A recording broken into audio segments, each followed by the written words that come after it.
రామ చక్కని సీతకి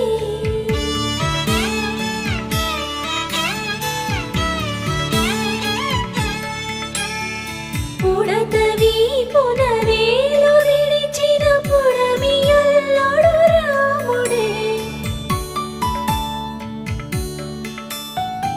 ఎడమ చేతను శివుని విల్లును ఎత్తిన